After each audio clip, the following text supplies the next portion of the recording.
Buenas tardes y gracias por estar con nosotros esta noche. Me llamo Daniel Villar y soy el director asociado de la Oficina de Ministerio Étnicos en la Diócesis de Richmond y el moderador de la sesión esta noche. Esta sesión está siendo grabada y será compartida con todas las personas que se inscribieron. Si no se han inscrito para las próximas sesiones y no han recibido correspondencia sobre esas sesiones, por favor de avisarnos o a sus líderes. Esta es la última sesión, entonces no van a inscribirse para otras sesiones. Bienvenidos a la sesión titulada La Iglesia Católica y el Liderazgo del Futuro. Para la oración de apertura nos ponemos en presencia de Dios por medio de la intercesión de la Virgen María para el presente y futuro de nuestra Santa Iglesia. En el nombre del Padre, y del Hijo, y del Espíritu Santo. Amén. Encomendemos de nuevo a nuestra Iglesia y su futuro, a nosotros mismos y a nosotros mismos a la protección de la Santísima Virgen. Santísima Virgen María, Madre de la Iglesia, fruto preciado del amor redentor de Dios, que cantas la misericordia del Padre y nos acompañas con amor de Madre. En este tiempo de pandemia acudimos a ti, que eres para nosotros signo seguro de esperanza y de consuelo. Hoy renovamos la consagración y entrega que realizaron quienes nos precedieron. Con amor de madre y sierva, acoge a nuestra iglesia que hoy de nuevo te confiamos y consagramos, junto con nosotros mismos y nuestras familias. Con amor de madre y sierva, acoge la región 4 y a todas las regiones de este país que hoy de nuevo te confiamos y consagramos, junto con nosotros mismos y nuestras familias. Con amor de madre y sierva, acoge a nuestras parroquias que hoy de nuevo te confiamos y consagramos, junto con nosotros mismos y nuestras familias. Con amor de madre y sierva, acógenos al renovar hoy nuestra consagración a ti, junto con nuestros hermanos y hermanas en Cristo.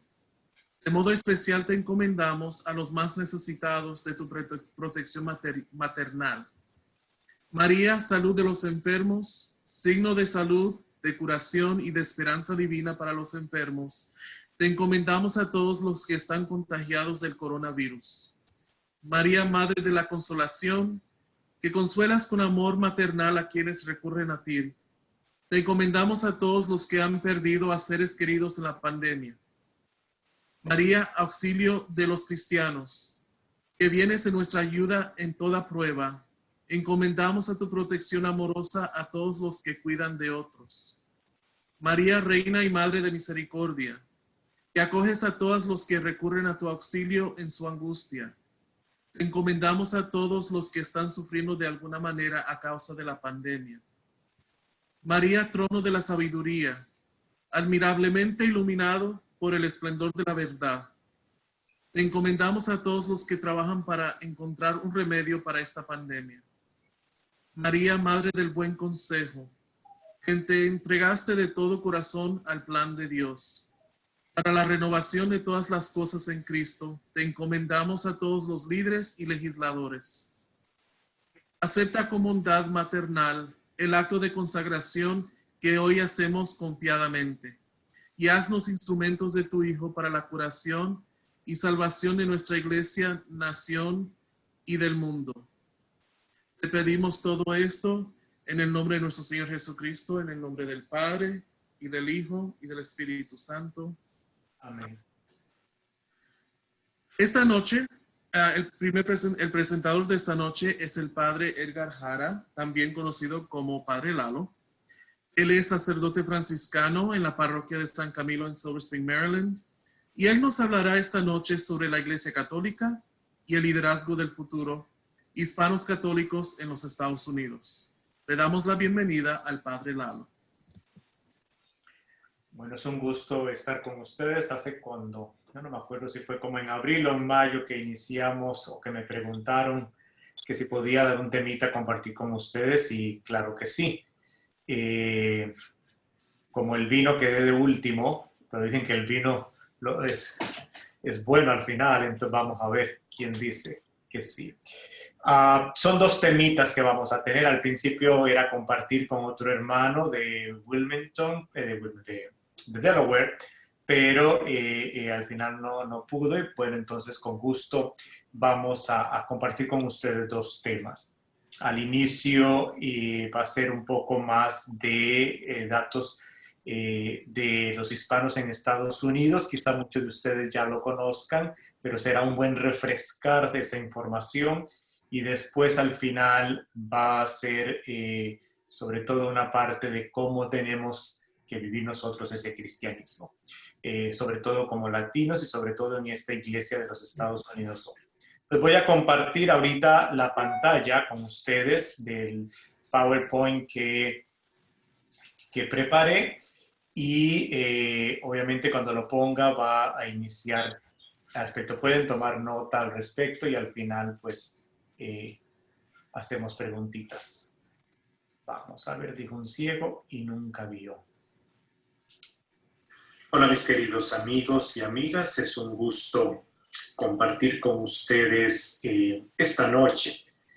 Me corresponde dos temitas. El primero va a ser de la influencia de los hispanos cristianos católicos en este país, en los Estados Unidos. Para ello vamos a ver primero un poquito de historia y después vamos a ver características y obviamente cómo esta población a la cual ustedes y yo pertenecemos ha venido influyendo todo el cristianismo católico en los Estados Unidos. Vaya teniendo sus hojitas listas. Si tiene alguna pregunta que hacerme, que no comprende, anótenla y después en el plenario quizá podamos responderla. Si no puedo responderla ahí por tiempo o porque yo la desconozco, nos queda después del día de hoy para poderla contestar. Yo me comunicaría con usted.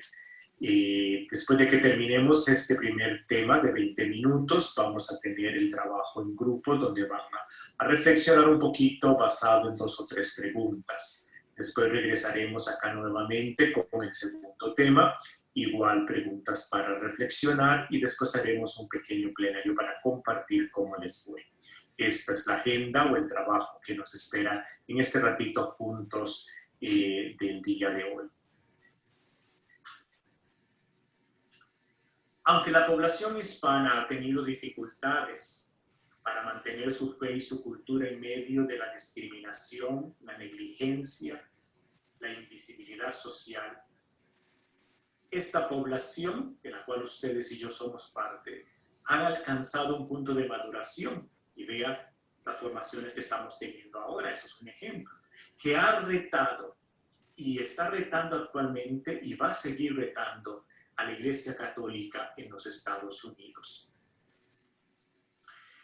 Iniciando un poquito de historia, voy a abarcar sobre todo después de 1960. No voy a abarcar el periodo antes de esta fecha, sobre todo porque es una influencia de inmigrantes mexicanos, sobre todo en el sur, cuando sabemos muy bien que al Estados Unidos tomar la parte del sur, está acogiendo también todo lo que estas personas, nuestros queridos hermanos mexicanos, tenían en ese entonces, y una de ellas era la religión católica, su vivencia de fe, su cristianismo, sus tradiciones, y obviamente en esa parte es una riqueza enorme, pero voy a abarcarme un poquito más a partir de 1960, que es donde empieza a darse una mezcla muy sabrosa. En el 1960 se conoce que del total de toda la población inmigrante del país legal, asiáticos, africanos, latinos, de todos los inmigrantes en Estados Unidos en 1960, 10% correspondía a inmigrantes latinoamericanos legalmente. Pero a partir de esta fecha, 1960, se incrementa a gran escala una inmigración mexicana de indocumentados, personas que ya iban a estar acá sin un estatus legal y obviamente buscando el sueño americano. También en estas fechas se va a tener un gran ingreso de puertorriqueños, obviamente vienen con un estatus legal, vienen con dominicanos también, cubanos, sobre todo en un estatus de refugiados, y esto se inicia en esta misma década también de los 60. En 1970 y en adelante, en toda esa década de los 70, se dan primeros pasos en la Iglesia Católica para cubrir necesidades de los latinos. Entonces es cuando se empiezan a dar ordenaciones de obispos y sacerdotes latinos, también de crear comisiones y consejos de pastoral para estas comunidades formados de latinos. Y hay un compromiso importante de la Iglesia también para ayudar con recursos para esta población en las diferentes parroquias. Este proceso va desarrollando una iglesia católica multicultural y se va enfatizando el ser católico antes que el ser americano. Cuando decimos una iglesia multicultural, ¿por qué? Porque al ser una mezcla de diferentes latinos, de diferentes países, las culturas también son diferentes.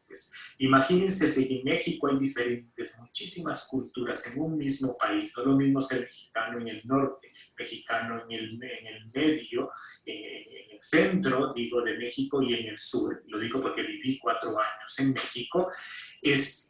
Imagínense con los diferentes países. No es lo mismo ser centroamericano de Guatemala, de El Salvador, o de Panamá, o de Costa Rica, o ser de Venezuela, o ser argentino.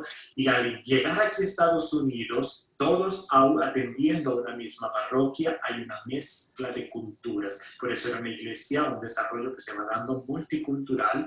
Aunque todos hablásemos el mismo idioma español, se da diferente perspectiva, y entonces se va a enfatizar el ser católico, somos católicos, sobre el ser americano. Los hispanos fueron cambiando en el siglo XX la Iglesia Católica, así como los irlandeses lo hicieron en el siglo XIX, en el siglo XX y ahora actualmente en el siglo XXI, los hispanos han venido cambiando el ser de la Iglesia Católica en este. A partir de la década de los 80, la inmigración va tomando otro tinte y otra pincelada, y es con la incrementación de inmigrantes de los países centroamericanos. Por la situación política que se da en estos países, se va dando los estatus de refugiado a personas de estos países, y se da una incrementación de esta población en San Francisco, en Los Ángeles, en California, Nueva York, Washington D.C., Florida en el este, Chicago en el medio del país y Texas en el sur.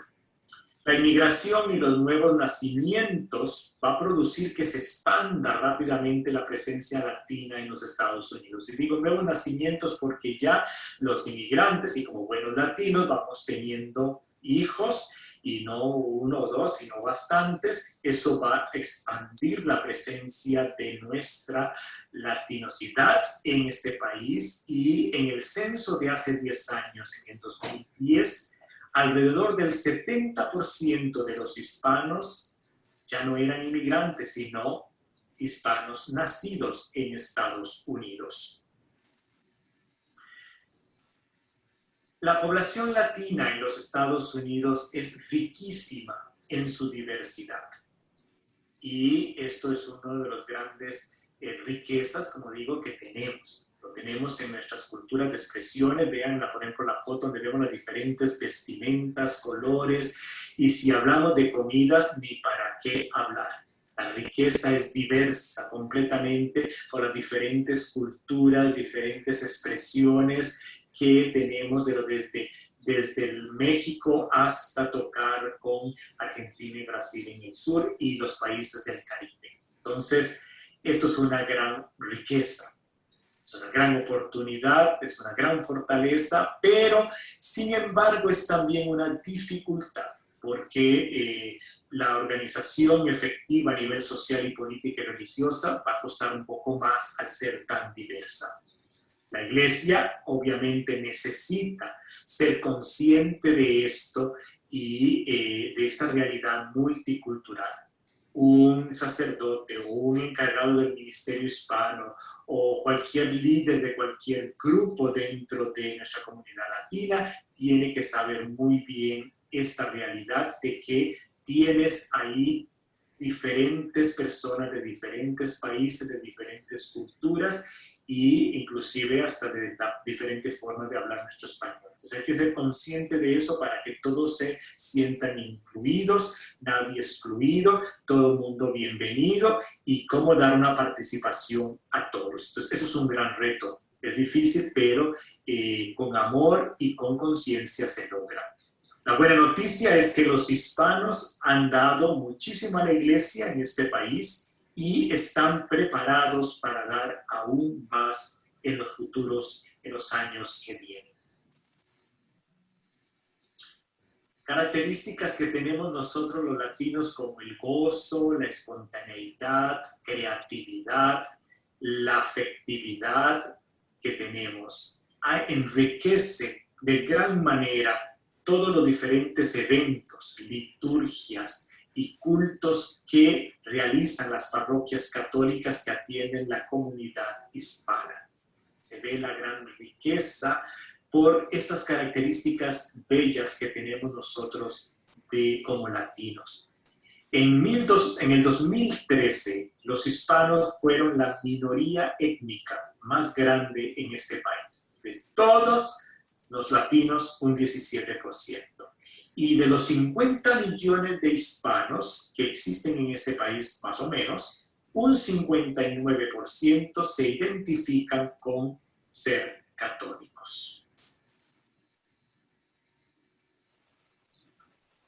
Arraigados en la Iglesia Católica por siglos, los hispanos se enfocan en una experiencia comunitaria y vemos que esto se expresa frecuentemente en una práctica solidaria.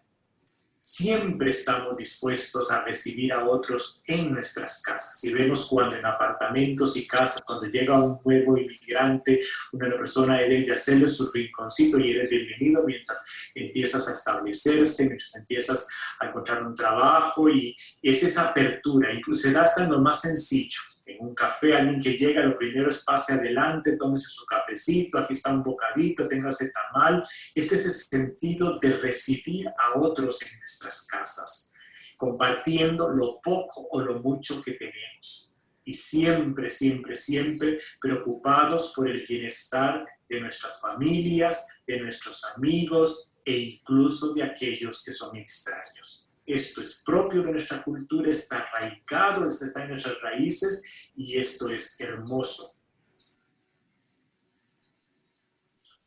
La mayoría de hispanos católicos en los Estados Unidos les gusta atender misa en español y por eso vamos a ver que las misas de español siempre van a tener más personas que las misas en inglés. Aunque ya estamos haciendo mayoría, entonces eso también.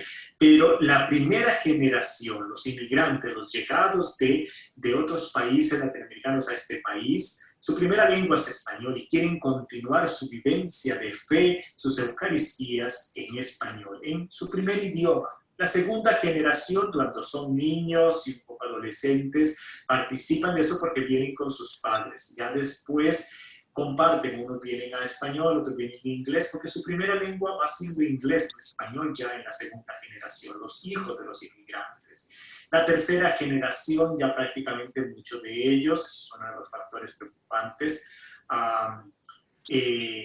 que se da, de que vamos perdiendo esta generación y hay que ir buscando medios, pero eso es tema para otro taller diferente.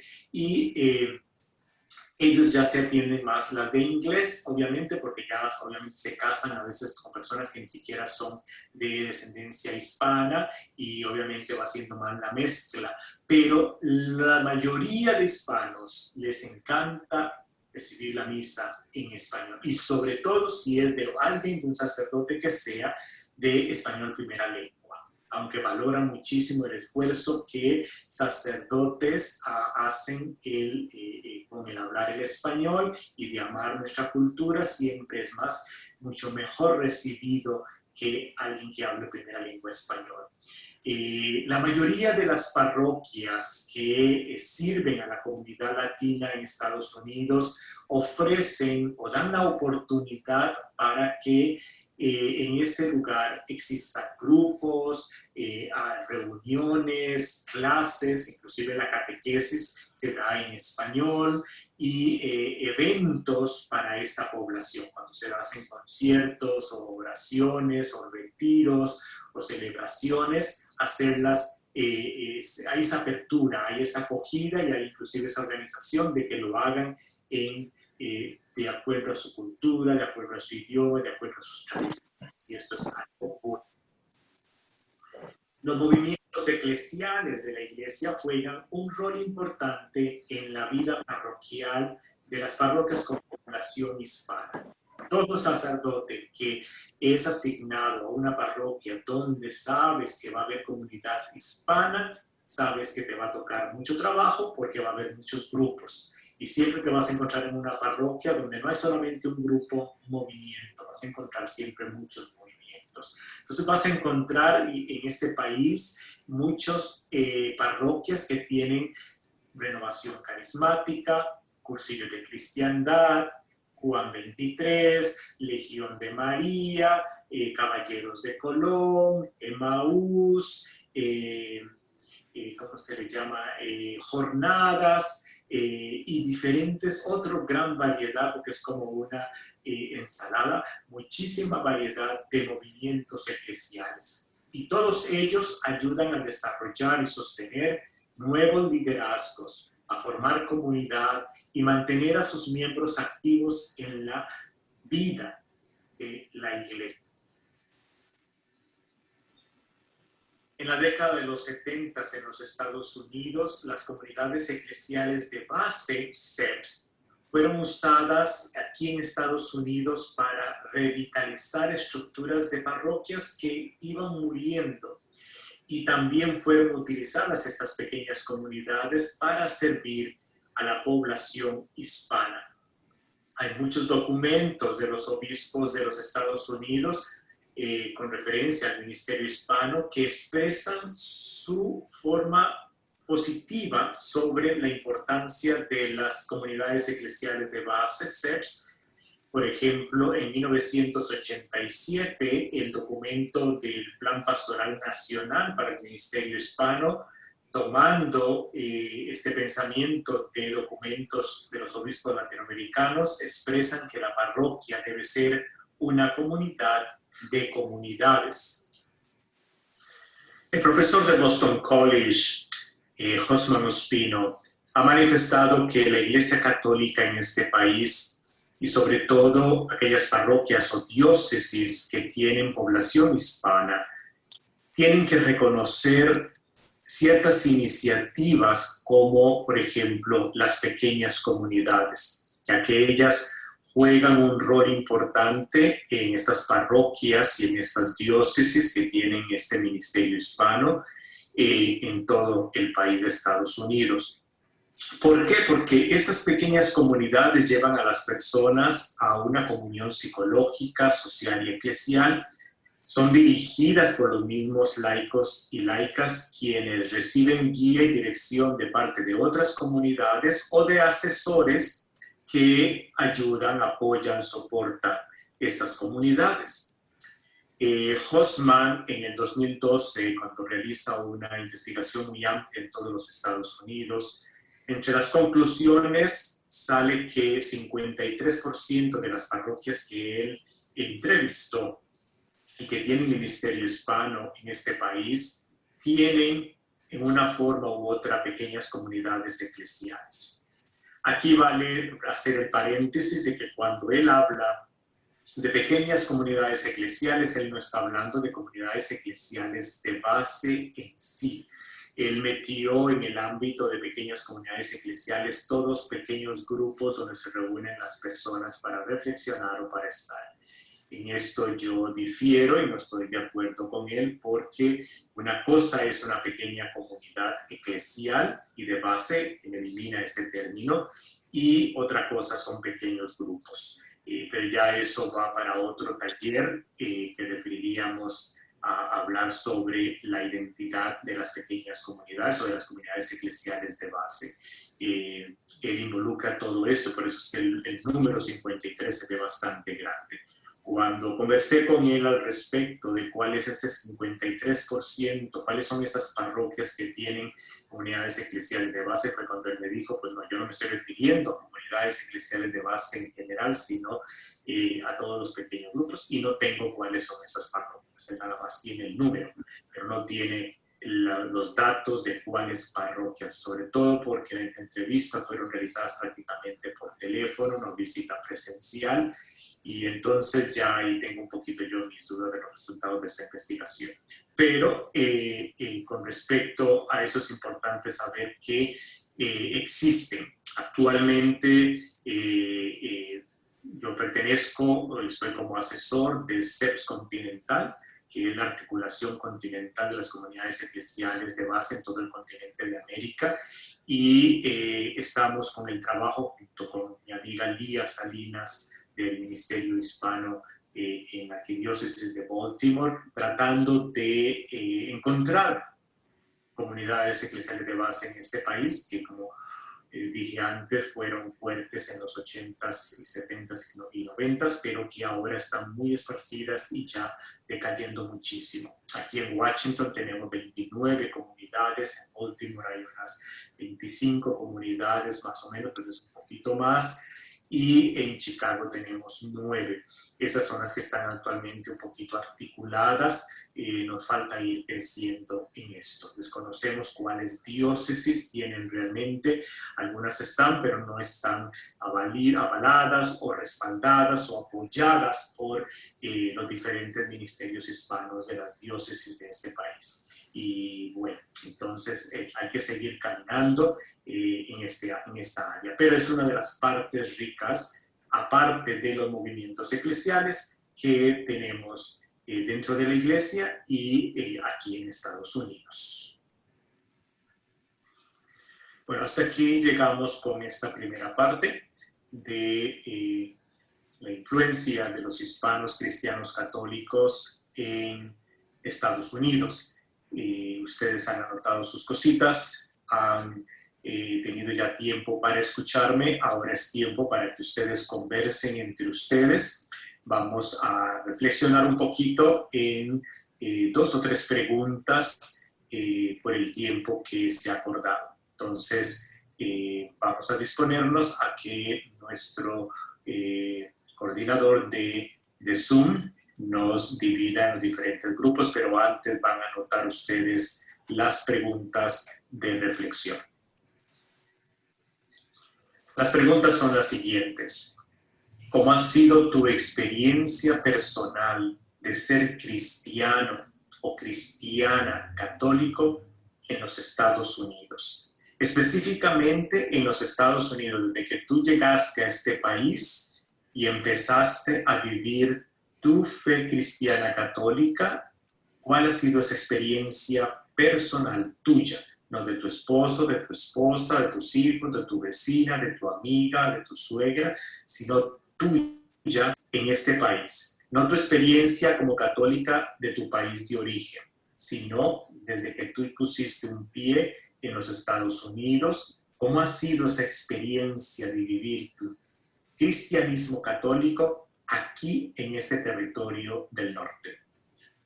Y la segunda pregunta, ¿cuáles son los logros y los retos que tu diócesis en particular o tu parroquia ha tenido en los últimos 5 años, en estos últimos años, en relación a todo este tema que hemos hablado el día de hoy, de esta influencia de los hispanos en todo el catolicismo de Estados Unidos? ¿Qué logros ha tenido esta diócesis o esta parroquia a la cual tú perteneces y qué retos ha tenido en estos 5 años que en este periodo? No que va a tener, sino qué retos tuvo en estos últimos años tu parroquia, tu diócesis.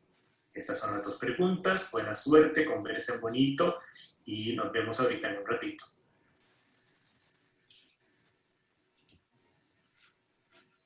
Muchas gracias, Padre Lalo. En este momento, ustedes se van a reunir en sesiones de breakout por 20 minutos, dialogando sobre la pregunta que nos dio el padre, las preguntas que nos dio el padre Lalo. Es importante que sean claros y concisos con sus respuestas para que todos tengan la oportunidad de compartir. Nos veremos de vuelta en el salón central en 20 minutos. Muchas gracias.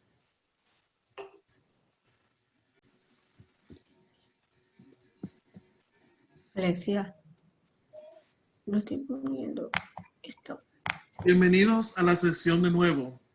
Ahora tenemos el padre Lalo, nos hablará sobre la nueva imagen de la iglesia en los Estados Unidos. Adelante, padre Lalo.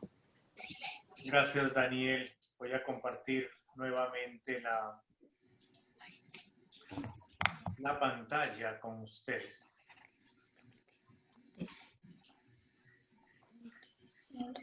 La segunda parte que vamos a estudiar el día de hoy es hacia una nueva imagen de la iglesia en los Estados Unidos de América.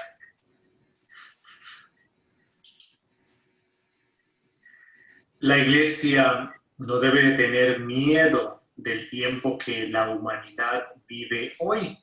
Como se dijo en el Concilio Vaticano II, los gozos, las penas de todos los seres humanos han retado a la iglesia a través de toda la historia.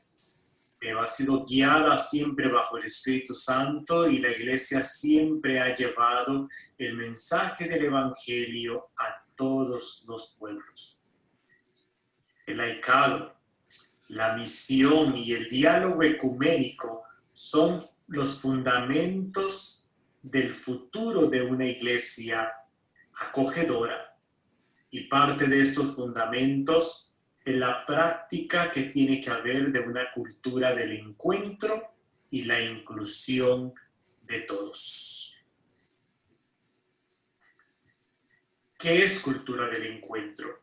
Y vamos a empezar diciendo que la palabra en sí, cultura, se refiere a aquello que penetra en el corazón de las personas, que llega a ser su pasión, su estilo de vida que los caracteriza.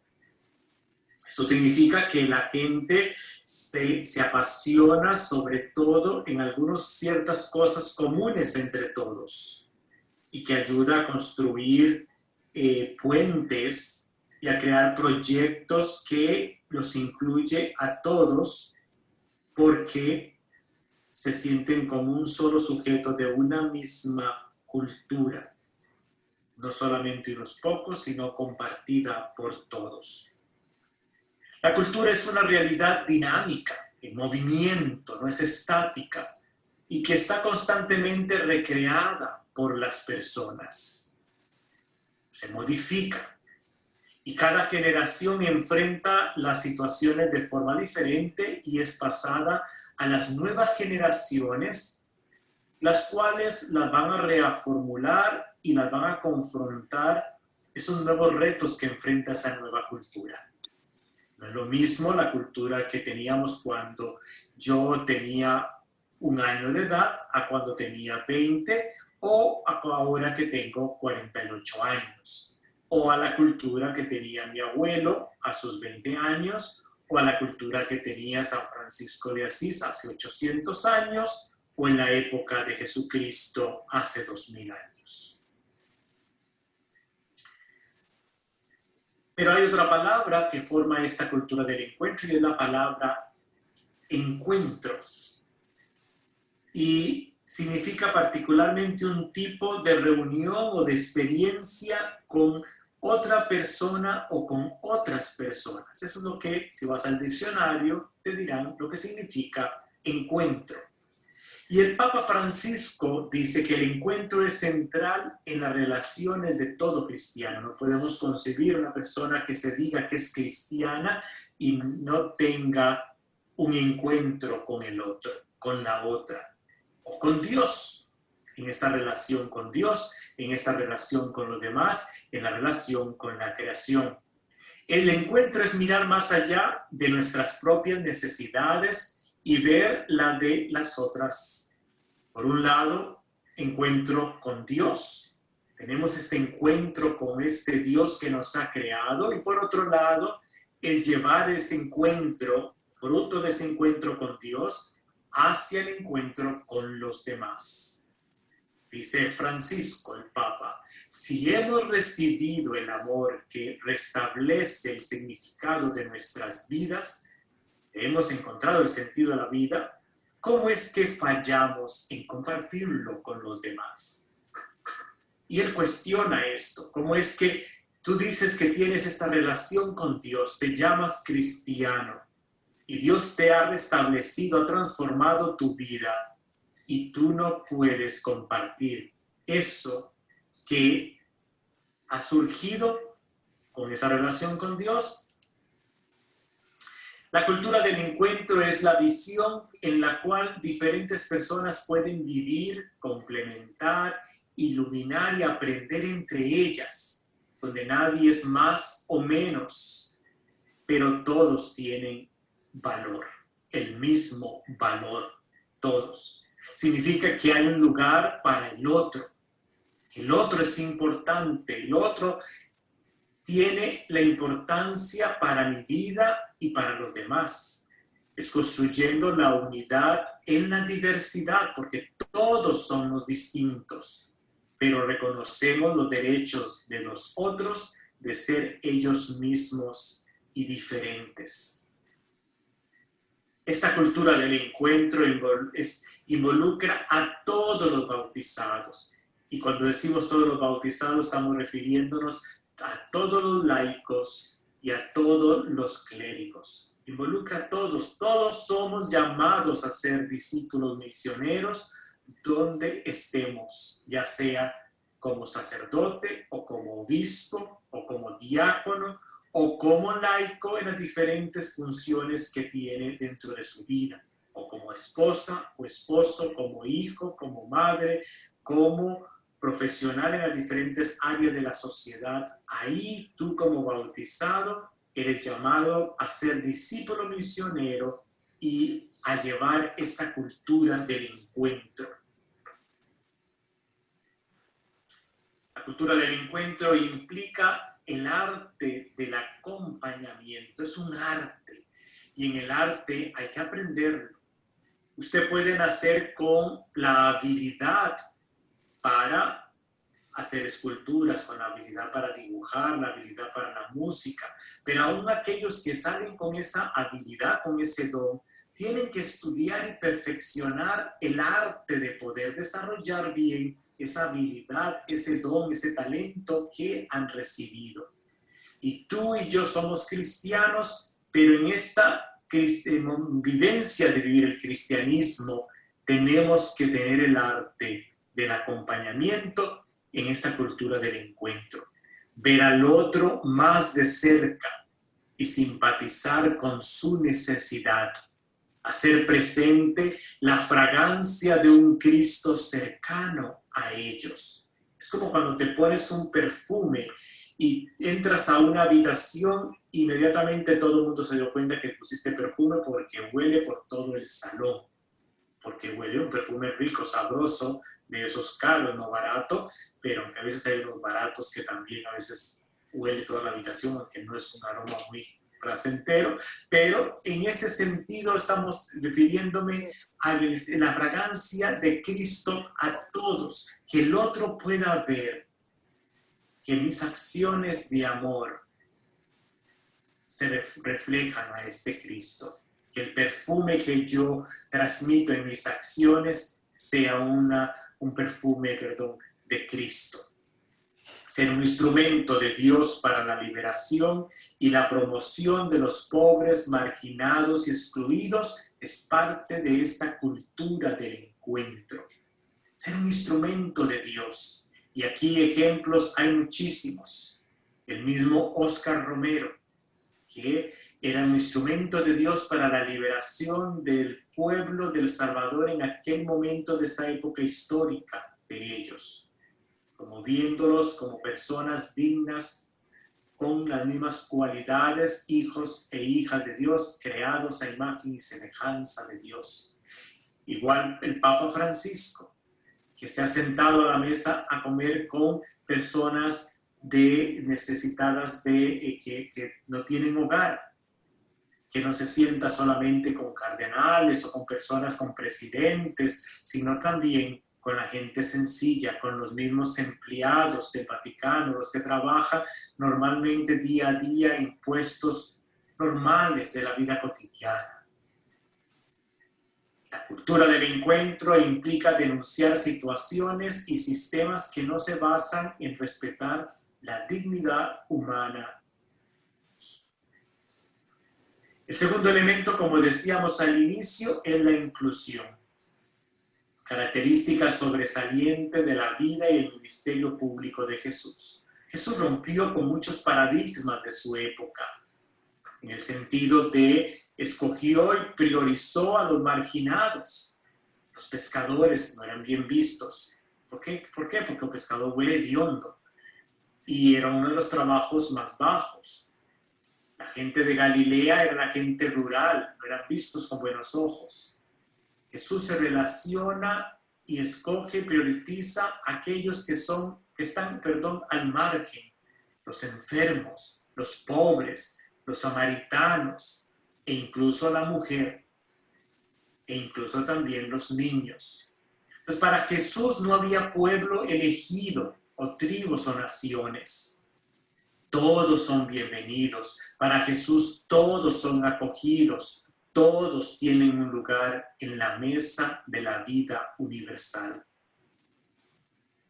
Sabemos muy bien que para muchos el ser cristiano es básicamente ir a misa todos los domingos, confesarse de vez en cuando, o para algunos es nada más ir el miércoles de ceniza y el viernes santo o el domingo de resurrección y punto. Para otros es nada más ir cuando me bautizaron, cuando me caso y después cuando me entierran. Es solamente cumplir el mandato para obtener vida eterna. La inclusividad no es un asunto de importancia para ellos. Sin embargo, los cristianos, discípulos realmente de Jesucristo, somos llamados a traducir en palabra y en acción un nuevo significado de nuestra fe cristiana en una inclusión incondicional. Buscar la reconciliación, la paz y la unidad con amigos y enemigos por igual. El Papa Francisco dice que un cristiano no puede ir a la Eucaristía pensando que estará solamente en relación con los 3 o 4 personas con las que él o ella tiene familiaridad. Un cristiano no puede pensar así. Si soy Eucaristía, la Eucaristía es para darme completamente e incluir absolutamente a todos. No puedes, dice el Papa Francisco, hacer esto en la iglesia. O participas totalmente o quedas fuera. No puedes escoger y elegir. La iglesia es para todos, empezando por los marginados. Es la iglesia de todos.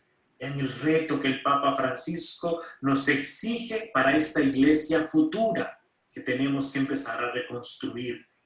El compromiso cristiano no consiste exclusivamente en actividades o programas de promoción y asistencia, porque nos podríamos convertir en una ONG o en una entidad de servicio social nada más, sino que también una atención amorosa en el que consideras al otro como uno contigo, sirviendo al otro porque él o ella es hermosa, más allá de las apariencias. He ahí donde está la diferencia. No es solamente dar el plato de comida, sino cómo lo doy, con qué gesto, con qué trato. No es solamente dar la limosna, sino es el sentarme con esa persona y platicar y conocer de su vida. Eso hace la diferencia. Tenemos que ser luz y sal en el mundo. La inclusividad evangélica no tolera dejar a nadie fuera, sino que acoge e incorpora a todos los marginados, a todos los oprimidos y a todos los excluidos. Un cristiano no puede dejar por fuera a nadie. Los cristianos estamos llamados a ser esta luz y sal en el mundo. La sal no es para esconderla, es para darle sazón a la comida y un poquito basta. La luz no es para ponerla debajo de la mesa, hay que ponerla en alto. Sus palabras y acciones del cristiano deben transmitir los valores del Evangelio. Que se te vea. Como dijo Gandhi una vez, respeto muchísimo a su Cristo, pero me reservo mucho la opinión de muchos cristianos. ¿Por qué? Porque no reflejamos a Jesucristo. Como discípulos misioneros, los cristianos tienen el reto de gritar con aquellos que están en miseria, afligirse con los que se afligen, a llorar con los que lloran, a ser débil con los débiles, vulnerable con los vulnerables, impotente con los impotentes. Es lo que llamamos la compasión del Evangelio, que es ponerse en los zapatos del otro. Parte de esta inclusión son las mujeres. Como parte de esta visión inclusivista, la dignidad de la mujer tiene un lugar especial e importante en esta iglesia del futuro. La iglesia no debe tener temor de los talentos de todas las mujeres, sino más bien reconocerlas como un signo de la vitalidad de la iglesia. Si la inclusión es basada en el amor, mis queridos hermanos y hermanas, la iglesia necesita ser más visible en palabra y en práctica el lugar y el rol de las mujeres. Han pasado 2000 años desde que Jesús estuvo entre nosotros predicando el reino de Dios. Un reino basado en la paz, la justicia, la solidaridad y la inclusión. En una palabra, fue fundada en el amor. Luego, diferentes experiencias, decisiones, conceptos y eventos dieron forma a la autocomprensión de la iglesia de hoy en día. Sin embargo, el mensaje del Evangelio ha sido siempre el mismo, y ese no ha cambiado. Los creyentes lo han interpretado de diferentes maneras a lo largo de la historia y a veces lejos del mensaje original que Jesús reveló. Después de la acción del Espíritu Santo en el Concilio Vaticano II y la primavera que la Iglesia está viviendo hoy con el liderazgo de nuestro Papa Francisco, yo estoy convencido de que la Iglesia hoy, y cuando digo la Iglesia somos todos los bautizados, debe enfatizar un estilo de vida basado en acciones compasivas y misericordiosas que sean acogedoras. Aunque esta forma de vida se sustenta en una cultura de encuentro e inclusión, el mensaje de amor y de comunión del Evangelio no puede dar frutos si los laicos no asumen sus responsabilidades y su compromiso bautismal. Este nuevo entendimiento de iglesia implica que todas las mujeres y todos los hombres bautizados, laicos y clérigos, deben entender y vivir su bautismo. La mentalidad de que la iglesia es solo el clero necesita ser erradicada. Los obispos, sacerdotes y diáconos son ministros de la iglesia, son parte de la iglesia, pero no son la iglesia completamente. Al bautizarse, todos los laicos, incluidas las mujeres, deben ser bienvenidos a participar de esta plenitud de la iglesia. Según la instrucción de Donum Veritatis, que por un lado afirma que la misión del nuevo pueblo de Dios es preservar y entregar el don de la verdad y manifestar un consentimiento universal en materia de fe y moral.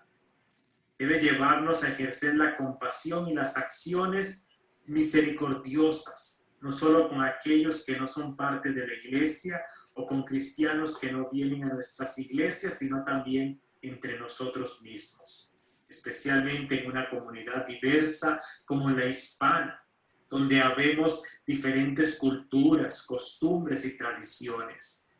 Asimismo, entre los mismos grupos y movimientos eclesiales que existen en una misma parroquia y también dentro de una misma diócesis y dentro de la misma comunidad hispana.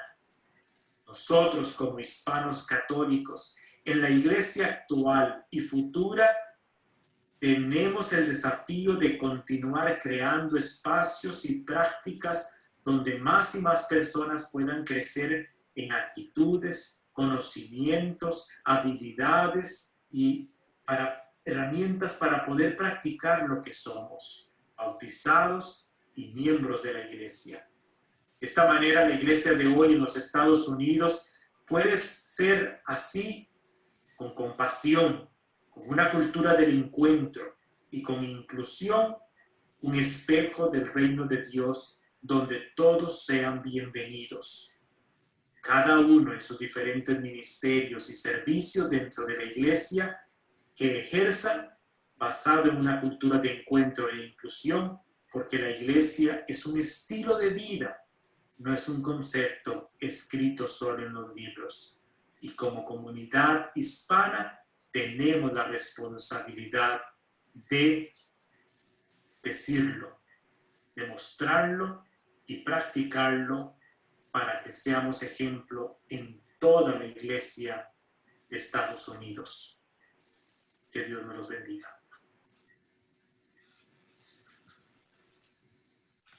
No, perdón.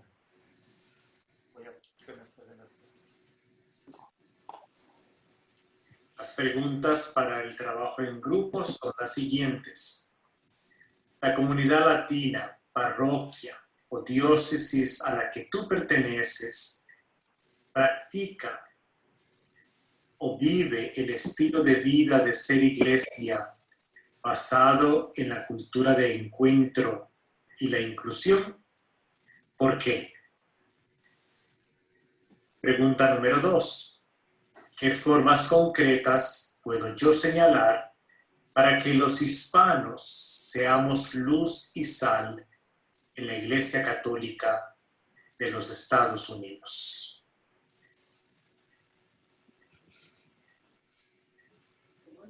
Muchas gracias, Padre Lalo. Entonces, en este momento, ustedes se van a reunir en sesiones de breakout por 20 minutos, dialogando sobre las 2 preguntas que nos dio el Padre Lalo. Es importante que sean claros y concisos con sus respuestas para que todos tengan la oportunidad de compartir. Nos veremos de vuelta en el salón central para el plenario en 20 minutos. Muchas gracias. Yo no sé si hubo secretarios o no o algo así, pero si hay alguna pregunta o algo aquí ya todos escuchamos, todos hablamos, puede ser del tema 1, puede ser del tema 2. El tiempo está limitado, tratemos de hablarlo conciso, no agarrar la bola para un solo. Y yo hablo mucho, entonces por eso yo grabé las presentaciones, porque yo hablo mucho. Y a veces me alargo más de la cuenta. Entonces, como ya conozco mi limitación, por eso prefiero hacerlo así. Entonces, yo trataré. Mi email se lo pueden dejar ahí, lo puedes pasar, Daniel, no sé, como mensaje o algo, no sé, en el chat, mientras yo hablo, porque yo no puedo hacer las 2 cosas al mismo tiempo. Por si quieren en algún momento algo que quisiera consultar más, y aquí no alcanza el tiempo, yo con mucho gusto.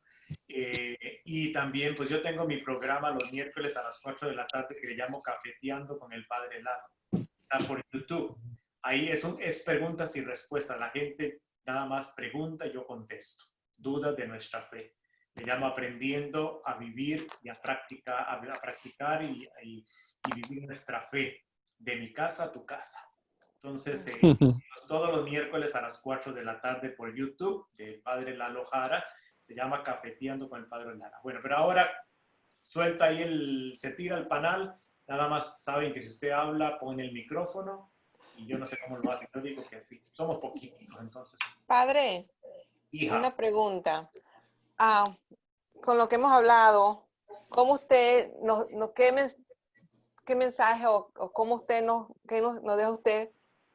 ¿Qué espera de nosotros como líderes del futuro? ¿Cuáles son los valores que usted ve en el líder del futuro? Tú estabas en el grupo, pues ya lo dije en ese grupo. Que sean luz y sal. Pero en ese sentido que sean esto que hablaba la otra hermana, ¿cómo se llama? Para ver aquí los nombres. Katinka. Así, ser eso. Si tú crezcan y mantengan esa relación que tú tienes con Dios.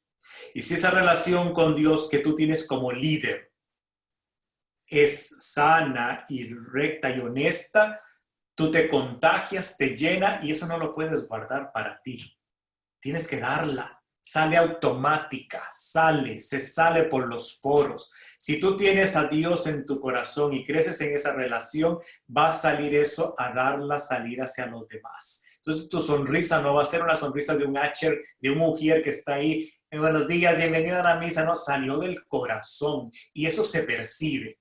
Cuando realmente esa bienvenida es de una persona que es honesta porque sale. Nosotros tenemos que ser líderes que la gente vea a Jesús cuando nos vean, en nuestros gestos. Que la gente diga, después de que yo me encontré con María de los Palotes, ay, fue como que yo me encontré con Jesús. Con ese Jesús que yo leo en el Evangelio, eso se me transmitió. Es como qué paz me transmitió hablar con doña Berta, con don Juan, con don Paco, qué transmisión más grande sentí, era como estar con Jesús, porque eso es lo que tenemos que ser, es lo que se llama ser un discípulo misionero. El discípulo es el que sigue al maestro, aprende una forma de vida y esa forma de vida tiene que ser transmitida, pero más que con palabras, con hechos. Yo creo que en la iglesia por por miles de años hemos venido transmitiendo la palabra, lo que decimos, el discurso, la prédica y ahora falta la vivencia práctica total.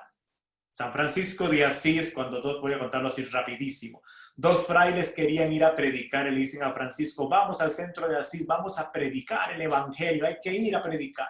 Y dele con la cantadera, hasta que Francisco les dice, ok, vamos. Que es tanto lo que quieren. Y se fueron los 3 caminando, llegaron al centro de Asís, le dieron una vuelta a la plaza, que había una fuente en el centro, le dieron vuelta, siguieron caminando y se regresaron en el convento que quedaba a las afueras de la ciudad. Y entonces le dije, pero Francisco, nunca predicamos. Le dice, no, ya predicamos, pero nunca dijimos nada. Y le dijo Francisco, ya nos vieron. Ya nos vieron. La gente ocupa que los vean. Si tú eres un líder, haz tu liderazgo trabajando como un líder, siguiendo ¿cuál líder mayor? Jesús. Jesús es tu modelo. Jesús es tu modelo. Y entonces tú actuando como otro Jesucristo, que eso es el cristiano, actuando como otro Jesucristo, eso la gente lo ve. Tú no ocupaste tirarle ahí todo el discurso de un evangelio, palabra, te vieron en ti. Y cuando te vieron actuando, le dice, mira que yo siempre te veo a ti tan sonriente, tan alegre. Vi que tuviste una enfermedad y te veo con ese gozo. ¿Qué es lo que tú tienes distinta a otras personas? Cuéntame. Y ahí usted entró como pez en el agua y rum. Pero primero te vieron. Porque yo puedo dar un gran discurso, una gran homilía, ay, el padre, y al final salí, le tiré 4 gritos a la otra, lo que hice con la mano lo borré con el codo. Entonces, en mi vivencia cristiana, como dice el Papa Francisco, vas a ir al estadio a ver al Real Madrid ganar. Entonces, ve como cristiano. Vas a ir a unos 15 años, a una boda, a una fiesta de tu familia, ve como cristiana. Vas a ir al mercado, ve como cristiana. Vas a ir al cine, ve como cristiana. No es de que te salga del mundo y no toco eso porque me va a contagiar, es como el coronavirus, no lo voy a tocar porque se me pega. No, tenemos que ir al mundo, tenemos que estar en el mundo. Yo ahí no puedo entrar, ahí no van a entrar los obispos, son ustedes los que trabajan de carpinteros, los que trabajan en enfermería, los que trabajan de abogados, los que están en las oficinas, los que están en los edificios, y ahí es donde ustedes tienen que contagiar el evangelio, pero primero tengo que llenarme de Jesús, porque no puede ser automático. Entonces eso sale automático. Si yo tengo una relación con Dios profunda, sincera, honesta, con Dios en mi corazón, reconociendo mis debilidades y que voy creciendo poquito a poco gracias a Dios, eso poco a poco se va saliendo de los poros y la gente lo percibe, la gente lo ve y va a ver que tú no eres igual que todo el mundo, que hay algo distinto en ti. Y que cuando llegó inclusive en los momentos difíciles, estás pasando una crisis, te acaban de despedir o no tienes empleo, te acaban de decir que tienes una enfermedad, pero con los ojos, te ponen los lentes de cristiano, la gente dice, ¿y cómo es que tú no agarraste un revólver y te mataste con eso? ¿Cómo es que tú pasando esa decisión? ¿Qué es lo que hay en ti? Que tengo a Jesús en mi corazón. Y punto. Entonces eso es, la gente tiene que ver un líder distinto a ti, que cuando tú estás sirviendo a los que sirves, si eres catequista, a tus estudiantes, si eres de coordinadora, ellos tratan de ser un poquito como Jesús. Nunca vamos a ser como Jesús. Jesús es Dios. Y vamos a tener nuestros pecados y vamos a cometer nuestros errores, vamos a meter la patota. Pero no se equivocaba. El cristiano es el que el cristiano no es el que no se equivoca, el cristiano es el que reconoce que se equivocó y pide perdón. Yo he tenido que pedir perdón a gente públicamente de algo que metí la gran patota, porque no estaba en mi salón, alguien me dijo algo y la gran lengüota dije algo que no tenía que decir, y después como públicamente dije algo que ofendió a alguien, públicamente tengo que pedir disculpas. Entonces, ese es el cristiano no es el que no se equivoca, el cristiano es el que reconoce, se levanta y pide perdón, y a seguir caminando como hermanos. Gracias. De nada. ¿Qué más? No ve Daniel que tiene una gran sonrisa, no cambia, nunca se enoja ese muchacho, una sonrisa que no le cambia. No hay pregunta, alguien me dijo que tenía unas preguntas y yo le dije escríbala, pero ya no la veo. No, si ahí estás, María, ¿cuál era la pregunta que usted tenía? Pero tiene que poner el micrófono, María, para poderla escuchar. Ay, este perrito. Ven aquí. Un dibujito con un micrófono.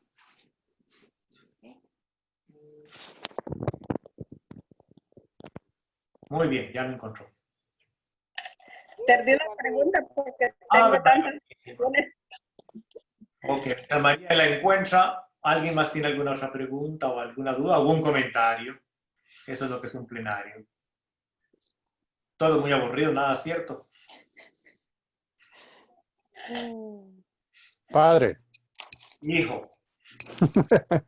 tengo una pregunta. Como estamos hablando de liderazgo y de que debemos de ser sal y luz, cuando tenemos personas, vamos a decir, que no están bien en la gracia de Dios, vamos a decir, y sabemos, pero ahí nosotros es donde debemos de ser sal y luz. Cuando alguien tiene sus propias ideas, y aunque pues, somos católicos, ¿verdad? Y crecimos en nuestra fe y todo, pero no lo saca de ahí, ¿qué debemos de hacer? Porque a veces somos parte del grupo, pero tratamos de ayudar por nuestra cuenta, pero siempre alguien se siente incómodo con cierta persona. Pues siempre vamos a encontrar, acuérdese que es la vivencia cristiana y del mundo donde no todo mundo va a ser un billete de $100 para ganar en el bolsillo. A todos nos encantaría que encontrarnos un billetillo de esos, hasta nos iríamos a comer un buen comida, pero así como nosotros no vamos a sacarle bien a medio mundo tampoco, porque también tenemos nuestras carencias y nuestras deficiencias. Pero bien, siempre que ustedes, lo voy a hacer en algo muy general porque ocuparía saber más de información, responder más concretamente. Entonces no sé si te lo podría responder específicamente, pero en general, siempre que usted tenga una dificultad en ese sentido, en tu convivencia con las demás personas, siempre pregúntate, ¿qué haría Jesús en lugar tuyo? ¿Qué haría Jesús en lugar tuyo? Pero para tú responder, para que puedas tener una respuesta interna de eso, tú tienes que saber de Jesús. Y para conocer de Jesús, yo tengo que estar en contacto con los evangelios. Los evangelios son los que me hablan de cómo era Jesús, cómo actúa Jesús. Jesús nunca a nadie condena.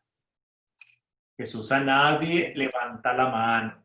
Jesús en ese sentido corrige con amor y con respeto, brinda su evangelio de vida con práctica e invita. Y si tú no quieres, respeta la libertad de cada uno, pero al 100% como respeta la tuya y como respeta la mía.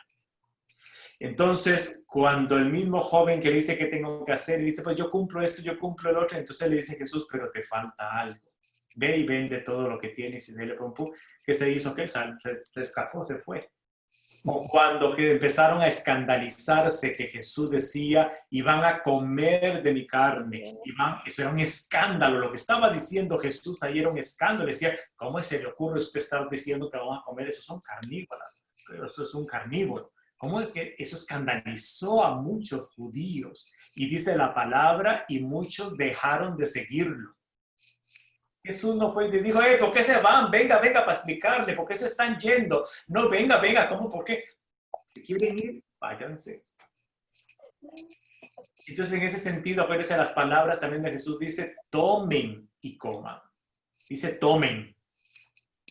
El tomen está diciendo que lo está dando. Y son las palabras que el sacerdote hace en la consagración. Esto, tomen y coman. Toman y beban. Entonces, el Jesús es el Jesús que no excluye absolutamente a nadie. Judas, él sabe que Judas unos minutos más tarde lo va a traicionar. Dios es Dios, Jesús es Dios. Y Jesús no le dice a Judas, ni se te ocurra comulgar aquí, en la primera Eucaristía que él tuvo con sus apóstoles, porque usted cuando usted va a ir a cometer un pecado, ni se le ocurra. Jesús es el que recibe completamente, recibe a un Zaqueo, recibe a un Mateo, recibe al ladrón que está a su lado, le dice, hoy estarás conmigo en el paraíso. Nosotros somos los que andamos condenando y andamos diciendo quién va al cielo y quién va al infierno, quién va aquí, quién va allá. Entonces, de este que me cae gordo, que no me lo bajo de aquí, dele gracias a Dios que tienes a alguien que no te lo puedes bajar de aquí, porque es el que te ayuda a santificarte. Si vamos a un grupo y todo el mundo es como a mí me gusta, ¿en cómo vas a crecer? Todo el mundo es igual, todo el mundo es lindo, todo el mundo nos saluda, todos hacemos correctamente todo. Y no, entonces no hay tentación para, ay, que dice, aquí no critico yo a nadie ni nada, no tengo la tentación de hablar de nadie. Claro, porque todo el mundo es igual, nadie hace nada. Pero cuando hay alguien que hace algo que a mí me incomoda, que no está bien, pum, entonces yo empiezo a criticarlo, yo empiezo a juzgarlo, yo empiezo, pum, entonces eso, ay, mejor, ¿para qué vino esta mujer? ¿Para qué va acá? Ya este que llegó acá. Entonces, ahí, a ese es el que Dios te dice, a ese es el que tienes que amar. A ese es el que yo quiero que ames. A ese.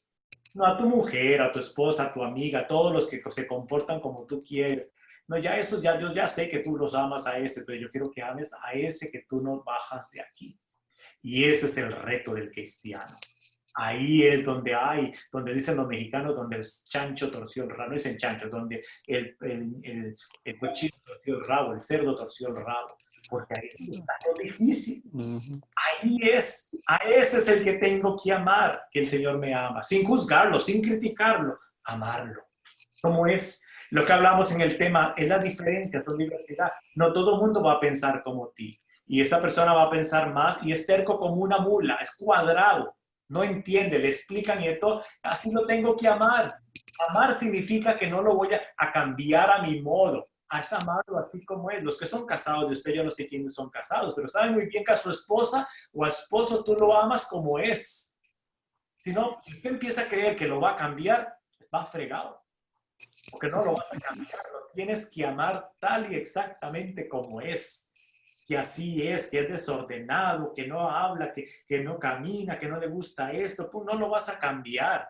Tienes que empezar a darle vuelta al sentido. Lo tengo que amar así como es, que es de lento, que no hace las cosas, que todo hay que recordarse, que es súper distraído, pero así lo amo, dice María, de su esposo. Así lo amo.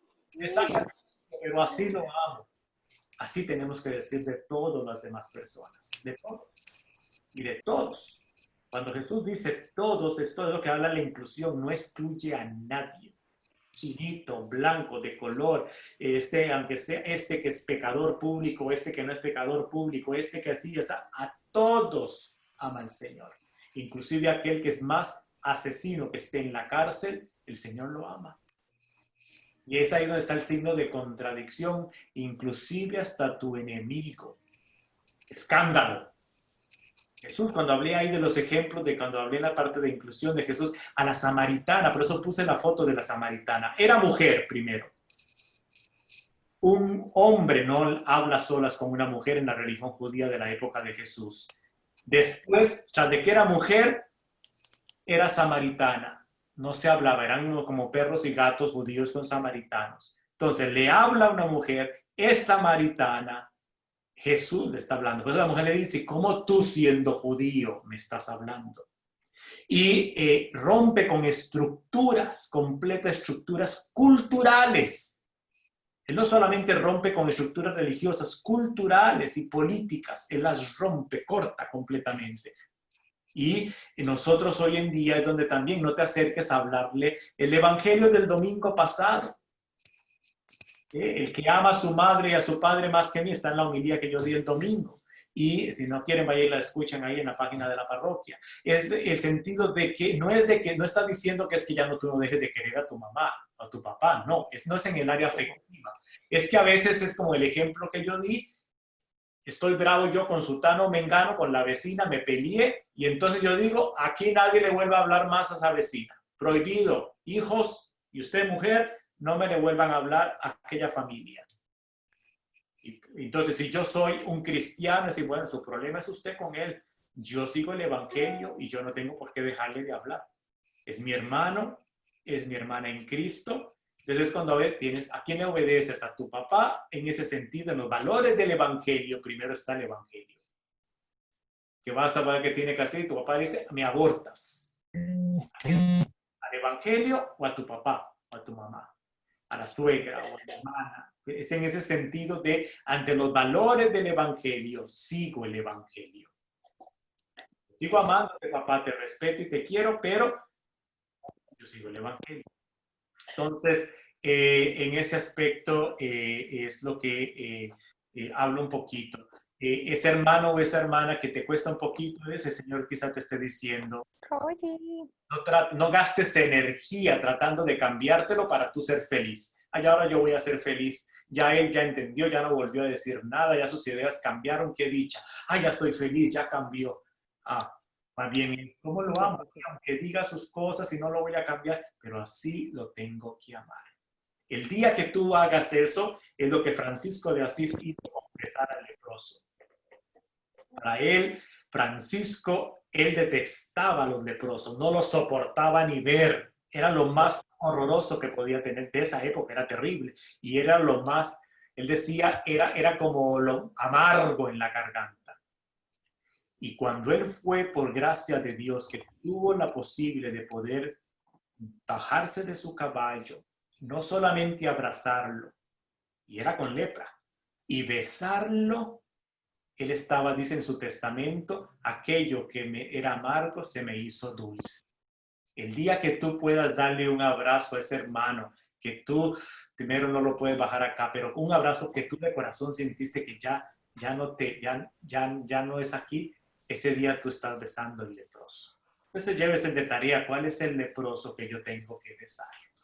El Señor tiene que trabajar a mí. Puede que sea un gringo, puede que sea el mismo padrecito, puede que hoy mismo sea, uy, el padre al lado es el leproso que yo voy a tener ahora, me cayó tan gordo, o puede que sea aquella persona, o es este que es gay, o este que es republicano, o este que es moreno, o este que es chinito, o este que habla o este que comulga no teniendo que comulgar, o este que... Ese quizás sea el leproso que el Señor te dice, a ese es el que tienes que abrazar y besar. Gracias, Padre. Padre, tengo una pregunta. Dime, José López. ¿Cuál es el pecado contra el Espíritu Santo? Muy buena pregunta. Pero este no va con el... Esta va para el cafeteando con Padre Lalo. Aunque no es como del tema, pero voy a contestarla rapidito. Mira, José, el pecado contra el Espíritu Santo es que tú no creas que Dios puede actuar en ti. Que tú pierdas completamente la fe de que Dios lo puede hacer. Porque entonces, si tú no crees, Dios no va a poder actuar.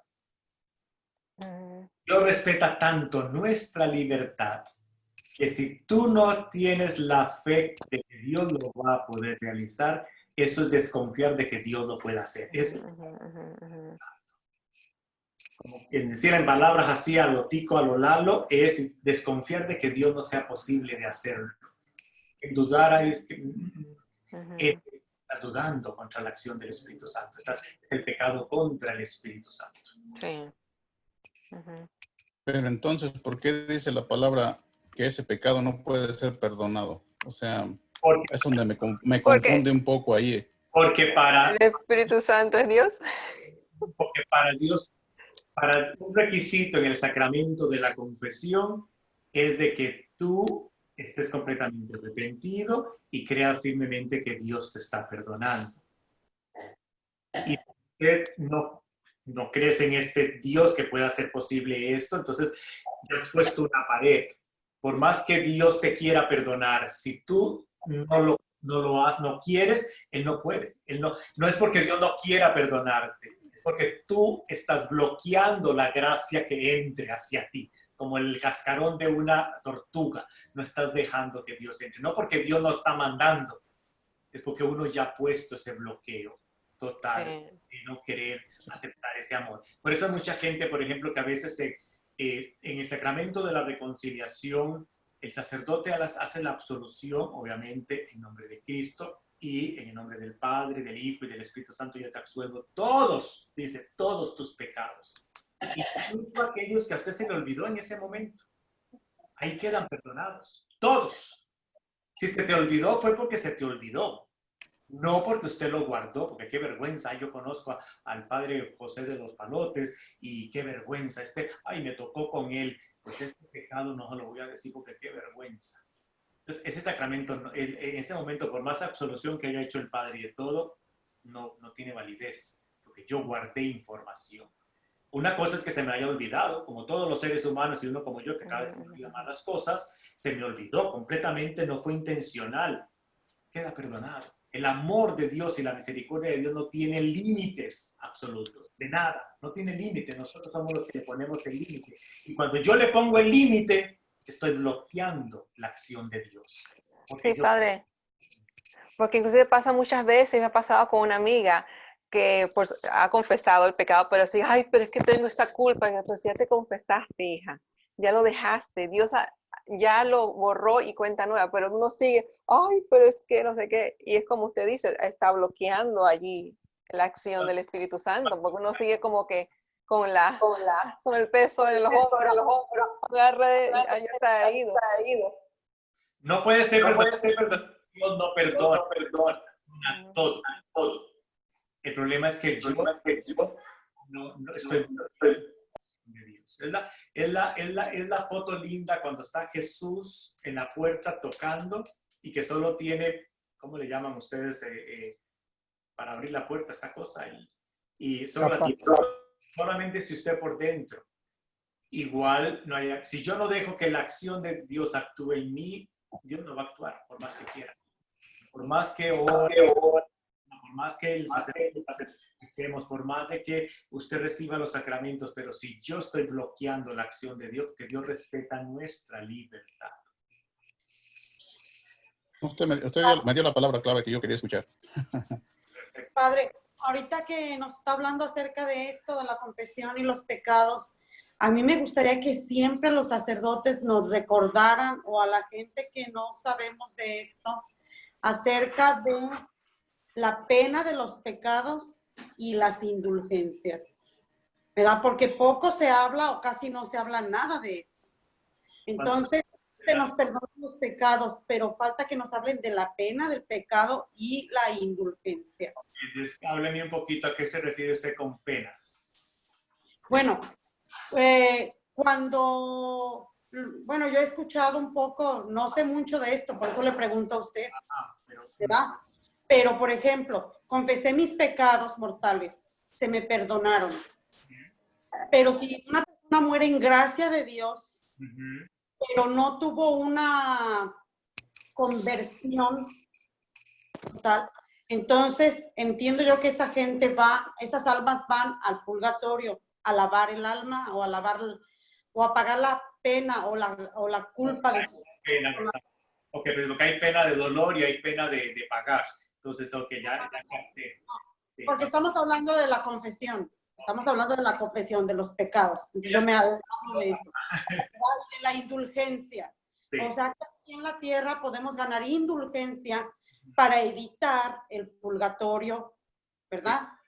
Pero a ver, usted es el más indicado para hablar de esto, yo no. Vamos a ver un poquito, voy a tratar. Cuando usted compró una camiseta nueva en la tienda, blanca, completamente un blanco purísimo, y usted se la puso la primera vez, estrenó esa camiseta blanca, y llega y toma una taza de café, como a mí, que yo soy bien cafetero, y ¡pum! Cae el café aquí, en la mancha. Y usted, ¡ay, mi camiseta nueva! Usted fue y le puso cuanto químico venden en las tiendas y le puso y le lavó y la sacó y todo el asunto. Después de unas cuantas puestas que usted se ha puesto esa camiseta, ya usted la agarra. ¿De qué color es? Es blanca, sigue siendo blanca, pero no es el mismo blanco puro de cuando usted la compró. Si no, agarre una camiseta blanca comprada hoy en la tienda y agarre una camiseta blanca que usted compró hace un año. Las dos son blancas, pero esta es un blanco nítido y esta es un blanco ya medio blanco, ya no puro completo. Se ha manchado algunas cuestiones, usted le quitó la mancha, la quitó, pero igual quedó una cosita, igual ya no es el mismo blanco. Entonces, ese ejemplo téngalo en la cabecita para cuando tú estás con el bautismo, estás como esa vestidura blanca, pura, completa. Empezamos nuestra vida. Y viene nuestro pecado y va manchando esa camiseta blanca. El sacramento de la reconciliación es como el detergente que quitó la mancha. Le quitó la mancha de café, pero aunque quitó la mancha un poco, quedó una sombrita igual un poquitito ahí, que usted ve que no está completamente blanco como cuando era nueva. Quedó un blanco, pero no completamente puro. Eso es lo que queda ahí completo. Entonces, cuando usted muere, que tiene su juicio personal con Dios, que recuerden que no es Dios es el que condena a decir para acá y para allá. Dios simplemente lo que hace es respetar lo que yo ya decidí. Y Dios con el dolor del alma va a decir, usted nunca quiso estar conmigo. Tus acciones y tu vida han querido estar no una relación conmigo. Yo no puedo obligarte a estar conmigo. El cielo es estar con Dios para siempre. Y Jesús lo que va a decir, te respeto, no vas a poder estar conmigo, no porque yo no quiera, no porque Dios no quiera, Dios es misericordia y amor infinita, es porque yo ya dije, yo no quiero nada con Dios. Entonces Dios va a decir, no puedo tenerte obligado a Dios. Y va al sector que llamamos, en la cuestión, infierno. En el purgatorio, para entrar con Dios hay que entrar puro. Dios es pureza total, con mayúscula. Entonces, como aunque estoy ya blanco, porque me he confesado, he limpiado mis pecados y de todo, pero ese blanco no es el blanco puro, para poder entrar en la presencia de Dios completa. Y entonces tiene que haber un proceso donde entre como el lavacarro, donde me quiten todo para que esa camiseta se convierta completamente blanca como cuando era nueva. Eso es lo que llamamos purgatorio. Un espacio-tiempo de purificación total de todo eso. Y que no es un lugar específico ni nada. Acuérdense que en el ámbito de Dios es en el ámbito sobrenatural, donde no es el ámbito de tiempo y espacio. Los que vivimos en el tiempo y en el espacio somos nosotros, no Dios. Dios es un eterno presente. En Dios no hay pasado y futuro. Dios es un eterno presente. Por eso todas las Eucaristías llegan a Dios Padre al mismo tiempo. Desde el ofrecimiento de Cristo en el Calvario. Y la Eucaristía de hace 100 años. La Eucaristía de ayer. La Eucaristía de mañana. La Eucaristía de dentro de una semana. Llega al mismo tiempo a Dios. Nosotros somos los que estamos bajo el espacio y el tiempo. Dios no está bajo el espacio y el tiempo. Dios es un eterno presente. Entonces, la indulgencia, como usted lo ha dicho, es el que te ayuda a ir limpiando lo que la confesión quedó ahí un poquito así, no quedó blanco. Entonces la indulgencia es lo que te abre ciertos momentos de gracia que se realiza cuando se hace en un jubileo, por ejemplo, se abre ese portillo de gracia de poder ir purificando esos aspectos. Lo que sí hay que tratar un poquito de tener cuidado, no es como una lista. Y entonces esta indulgencia me va a quitar esto y esta otra parte, pum, pum. Y no es como un mercado. Ay Dios, ya hice esta parte, me estoy quitando, porque Dios no es un mercader. Yo hago esto para comprar el cielo. Hay que cuidado con eso, porque también dice, no tentarás al Señor tu Dios. Y entonces la indulgencia es un momento de recibir gracia. Y yo quiero estar con esa gracia. Gracia es estar en esa relación linda con Dios. Entonces, abro la indulgencia, es un momento de gracia que Dios otorga y entonces voy a obtenerla no para pagar esta cuenta que yo tengo.